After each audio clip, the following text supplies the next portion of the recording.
Direct గా వచ్చినప్పుడు కొన్ని విషయాలు చెప్పలేరు. ఇప్పుడు ఫోన్ లో కాబట్టి ఈజీగా చెప్పొచ్చు, వాళ్ళకి అప్పుడు భయపడాల్సిన అవసరం లేదు కదా. సో మంచి అవకాశం అనమాట వాళ్ళకి. సో ఆ ఇన్పుట్స్ తీసుకుంటాం. అంటే కాన్ఫిడెన్షియల్ గా ఉండాలనుకునే వాళ్ళకి ఇది మంచి, ఎవరికి ఎక్స్పోజ్ అవ్వాల్సిన అవసరం లేదు కదా. ఇప్పుడు ఇంటి దగ్గర నుంచే కన్సల్టేషన్ తీసుకున్నాడు, తర్వాత కౌన్సిలింగ్ కూడా ఆన్లైన్ లోనే మేము వాట్సాప్ వీడియో ద్వారా వాళ్ళకి కౌన్సిలింగ్ ఇస్తాం. ఇప్పుడు దీనివల్ల వాళ్ళకి అడ్వాంటేజ్ ఏంది, ఆ వ్యక్తికి ప్రాబ్లమ్స్ వచ్చినట్టు ఎవరికి తెలియదు, ఆ వ్యక్తి కౌన్సిలింగ్ తీసుకొని దీంట్లో బయటపడినట్టు కూడా ఎవరికి తెలియదు.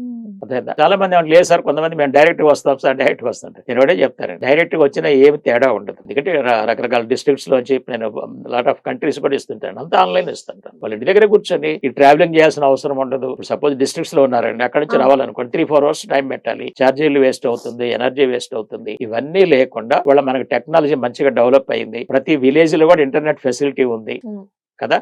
కాబట్టి మేమేం చెప్తున్నామంటే ఈ టెక్నాలజీని ఉపయోగించి మనము ఈ సైకలాజికల్ కౌన్సిలింగ్ ద్వారా మీరు చక్కగా మీ ప్రాబ్లమ్స్ గురించి ఎవరికీ తెలియకుండా మీరు దీంట్లోంచి బయటపడచ్చు.